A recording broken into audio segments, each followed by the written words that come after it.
ಅಪ್ಪಯ್ಯ ಇವತ್ತೇನಾಯ್ತು ಗೊತ್ತೇ? ಏನಾಯ್ತಲ್ಲ?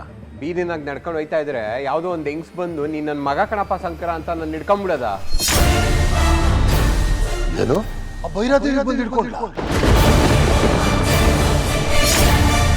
ಅವಳು ಯಾಕಪ್ಪಯ್ಯ ಬರ್ತಾಳೆ? ಅವಳು ಯಾರೋ ಬೇರೆ ಹೆಂಗ್ಸು. ಅದು ಸರಿ ಮಾವಯ್ಯ, ಯಾರೋ ಬಂದು ಅಡ್ಡ ಹಾಕಿ ಇವ್ರನ್ನ ಮಗ ಅಂತ ಹೇಳಿದ್ರೆ ನೀವ್ಯಾಕ ಭೈರಾದೇವಿ ಹೆಸರು ಹೇಳಿದ್ರಿ? ಅಂದ್ರೆ ಇದಕ್ಕೂ ಮತ್ತೆ ಆ ಭೈರಾದೇವಿಯವ್ರಿಗೂ ಏನೋ ಸಂಬಂಧ ಇದೆ ಅಂತ ತಾನೆ ನಿಮ್ಮ ಮಾತಿನ ಅರ್ಥ.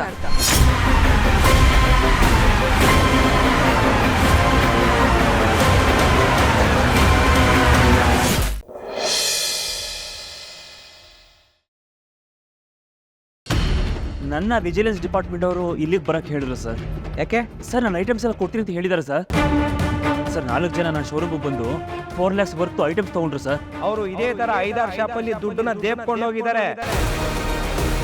ಆ ಕಳ್ಳರನ್ನ ಹಿಡ್ಕೊಂಡ್ರೆ ದುಡ್ಡು ಸಿಗೋದು ಅಂತ ಹೇಳ್ಬಿಟ್ರು.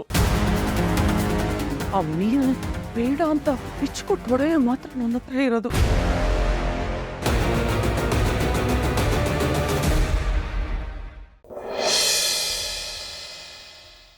ಮದ್ವೆ ಆಗಿ ಹೊಸ ದಂಪತಿಗಳು ಹೋಳಿ ಹಬ್ಬ ನಿಮ್ಮಿಂದನೇ ಶುರುವಾಗ್ಲಿ. ಇದು ನಿಮ್ಗೆ ಮೊದಲನೇ ವರ್ಷದ ಹೋಳಿ. ಹೋಳಿ ಹೋಳಿ ಹೋಳಿ ಹೋಳಿ ಏಳೇಳು ಬಣ್ಣದ ಬೆಳ್ಳಿ ಹೋಳಿ.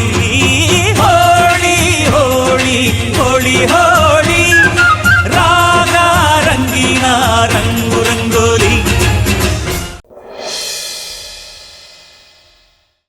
ನಾನು ಸಿಕ್ಕಾಪಟ್ಟೆ ಕೊಡ್ತಿದ್ದ, ನನ್ನ ಬುದ್ಧಿ ನನ್ನ ಕೈಯಲ್ಲೇ ಇರಲಿಲ್ಲ.